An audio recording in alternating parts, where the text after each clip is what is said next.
Est-ce que ça vaut le coup de regarder Haikyuu? Alors, lui, c'est Hinata. D'habitude, c'est le nom de la meuf dans Naruto. Cette fois, c'est le nom d'un japonais de 15 ans qui est roux comme absolument personne au Japon et qui fait 20 cm de moins que tout le monde dans sa classe. Quand il était petit, il a vu l'équipe de volley du lycée du coin gagner un championnat. Et à ce moment-là, il a juré qu'il deviendrait très très bon au volley. Comme personne dans son collège jouait au volley, il a joué tout seul pendant 3 ans avec son ami le mur. Là, vous comprenez probablement qu'un truc tourne pas complètement rond dans sa tête. Et vous avez raison.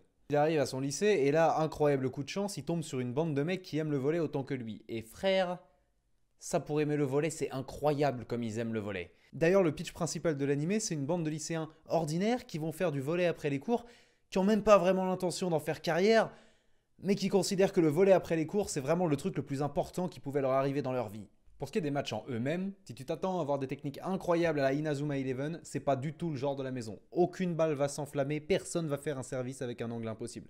Ici, on se concentre sur le genre de problème que les équipes rencontrent d'habitude. Comment on va faire pour passer ce défenseur qui est super chaud? Est-ce que les deux attaquants qui s'entendent pas vont réussir à jouer ensemble? Est-ce que je vais pas louper le prochain tournoi parce que je serai en rattrapage parce que je suis nul en maths? Il y a certes une montée en puissance de l'équipe qui pue de moins en moins la merde au fur et à mesure des saisons, mais il y a avant tout vraiment une concentration sur l'aspect émotionnel des joueurs.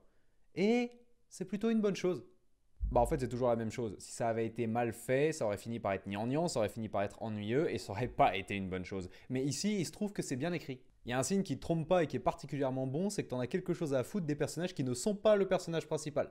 Tu connais tous les membres de l'équipe, normalement tu les apprécies tous et tu as envie qu'ils deviennent tous meilleurs ensemble. Et ça c'est très très bon signe, ça traduit une bonne écriture. D'autre part, l'animé est bon, mais alors très bon pour faire monter la pression. Comme tu t'es attaché à eux et que tu les as vus galérer leur grand mort pendant des mois en entraînement, je peux te dire que quand il y a 23 à 24, en demi-finale du tournoi de la préfecture, qu'on est à un point du deuce, que le setter a envoyé le set trop loin, mais que le spiker est quand même en position et sur le point de frapper, tu regardes cette balle comme c'est toi qui l'avais lancée et que toute ta famille était dans le public en train de t'applaudir.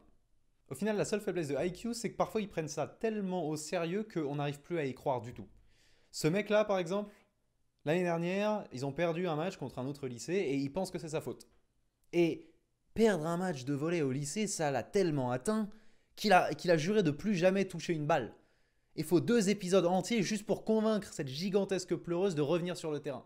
Et en fait, le truc, c'est que comme quand ça parle de volley, c'est tous des divas, ce genre de conneries, ça arrive sans arrêt. Au début de la saison 1, il faut 10 épisodes, et c'est pas une façon de dire, il faut legit 10 épisodes, juste pour que tout le monde soit là et que tout le monde soit prêt à jouer. J'ai vu des films dans lesquels des soldats traumatisés par la guerre retournaient dans l'armée en faisant moins de chichi que ces gosses n'en font pour jouer au volley. Mais en vrai, c'est surtout un problème dans la première saison. Passé les 15 premiers épisodes, vous aurez toujours de temps en temps l'occasionnel drama qui n'avait pas lieu d'être, mais ça devient quand même beaucoup plus rare. Et à part ça, ça vaut le coup à 100%. Donc si vous savez pas quoi faire la semaine prochaine, vous pouvez bondir sur IQ.